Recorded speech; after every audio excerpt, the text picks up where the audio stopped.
Bonjour à tous, je suis très heureux de vous accueillir pour cette journée des responsables de conformité RCCI, RCSI. Vous vous souvenez, l'année dernière, on avait réussi in extremis à l'organiser en présentiel en commençant à respecter les gestes barrières. Le confinement approchait. Cette année, malheureusement, on n'a pas eu le choix, mais il était important que cette manifestation ait lieu. C'est important parce que je sais qu'il y a de votre part beaucoup d'attentes, beaucoup de questions. De nous, régulateurs, il y a aussi beaucoup de messages à vous faire passer, beaucoup de points d'attention à mettre en avant au cours de cette journée. Et évidemment, il n'y aura pas les moments de convivialité auxquels nous sommes attachés et habitués. Pour ça, je crains qu'il faille attendre l'année prochaine quand nous serons tous vaccinés. Donc, il est important d'organiser cette journée. Il est important de le faire parce que votre métier, il change. Votre métier, il évolue. Et je voulais, en introduction, mettre l'accent sur 3 dimensions nouvelles qui seront abordées plus en détail par mes collègues au cours de la matinée. La première dimension, c'est ce qu'on appelle dans notre jargon l'amont-aval. C'est en particulièrement vrai pour la gestion d'actifs. Nous souhaitons de moins en moins nous impliquer quand le droit européen nous y autorise par des décisions systématiques en amont. Ça veut dire que c'est vous, responsable de conformité en gestion d'actifs, qui veillerez à la qualité de ces décisions de la part de vos sociétés de gestion, et ça nous permettra à nous, régulateurs, de nous focaliser sur l'aval, c'est-à-dire sur une supervision qui prendra davantage en compte les risques et les problèmes importants. Deuxième particularité, si je peux dire, de cette année, bien sûr, c'est que votre métier, il s'exerce dans des conditions différentes, parce que vous êtes très nombreux, bien sûr, à travailler à distance et non plus en présentiel comme autrefois. J'ai noté d'ailleurs que l'année dernière, au moment où le confinement est arrivé, finalement, on n'a pas beaucoup changé de choses dans tous nos textes. Il y a eu un certain nombre de délais supplémentaires que le droit européen ou le droit français a mis en place, mais pour le reste, les règles sont restées les mêmes. Et l'industrie financière, finalement, elle a délivré, elle a fonctionné, elle a fait preuve d'une belle résilience.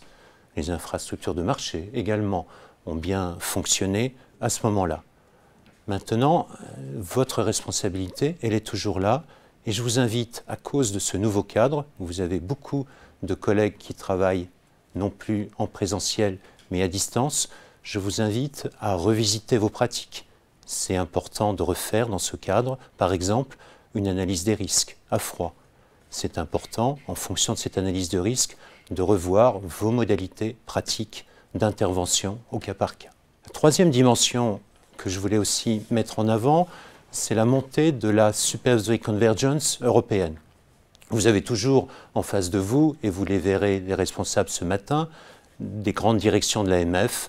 Il n'y a rien de nouveau. La direction de la gestion d'actifs, la direction des marchés a changé de nom, puisque l'entité dirigée par Stéphane Pontoiseau s'appelle désormais Direction de la supervision des intermédiaires et des infrastructures de marché, la DSIM. Et vous avez aussi, bien sûr, affaire de temps en temps à la direction des contrôles.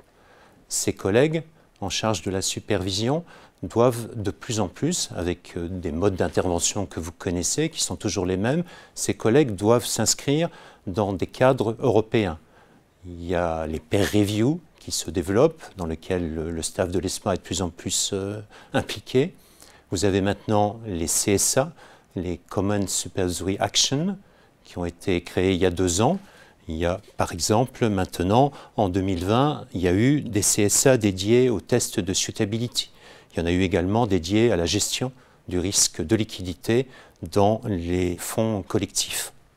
Vous avez en plus les Union Strategic Supervisory Priorities qui ont été créés en droit européen et qui vont être déclinés à partir de cette année, par exemple en matière de coûts et de performance des produits financiers du retail par rapport à leur risque ou par rapport à la qualité des data, à la qualité des données en matière de reporting. Voilà ces dimensions nouvelles, ces contraintes nouvelles de l'ESMA que nous devons mettre en avant dans toutes nos actions de supervision avec, encore une fois, les intermédiaires que vous connaissez. Je finirai ce panorama, bien sûr, mais j'irai très vite, sur les textes européens, les réglementations européennes, elle continue d'année en année à croître ou à se modifier. Attention, vous avez par exemple au cours de ce mois de mars l'entrée en vigueur de Disclosure, dont on parlera, le texte SFDR en matière de finances durables, et vous aurez, on vous en parlera aussi, dans le cadre de la nouvelle union des marchés de capitaux que développe la Commission européenne, vous allez avoir beaucoup aussi de nouveaux textes en matière de finances durables, en matière de finances digitales, mais aussi en matière de révision des textes existants. Je pense en particulier à MiFID, MiFIR ou à AIFMD. À côté de ces actions européennes, il y a aussi pour nous, AMF, des points d'attention sur lesquels je souhaiterais rapidement revenir. Par exemple, sachez que l'AMF, depuis quelques années, est très sensible au bon déroulement des assemblées générales d'actionnaires de sociétés cotées. Les TCC, les teneurs de comptes conservateurs des banques, évidemment, ont un rôle important à jouer dans ce cadre. Nous sommes également très sensibles à la qualité de la commercialisation des produits financiers dans les réseaux bancaires.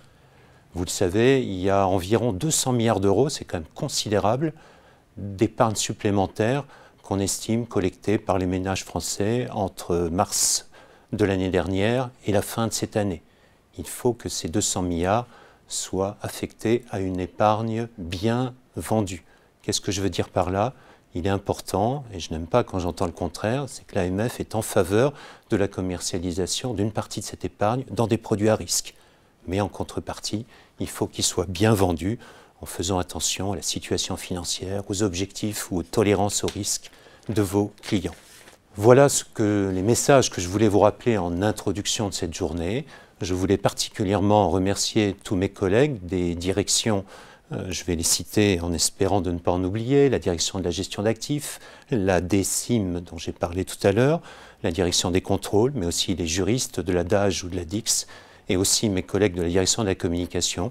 Je voulais tous les remercier pour l'organisation, et c'est pas simple, à distance de cette belle journée. Et je voulais aussi vous remercier particulièrement une personne que vous, communauté des responsables de conformité, connaissez bien. Je pense à Annick Morisseau, qui va quitter l'AMF dans quelques jours, après beaucoup d'années de très bons et très loyaux services au profit de votre communauté. Sachez qu'elle va être remplacée par une autre collègue que vous connaissez certainement déjà un peu et que vous apprendrez à connaître et à apprécier, Catherine Balançon. Voilà, j'en ai terminé pour cette introduction. Je vous souhaite, je l'espère, sur un mode, même si c'est à distance, agréable, avec un peu de participation de votre part, à la mesure que les moyens techniques vous autoriseront. Je vous souhaite donc à tous et à tous une très très bonne journée RCSI.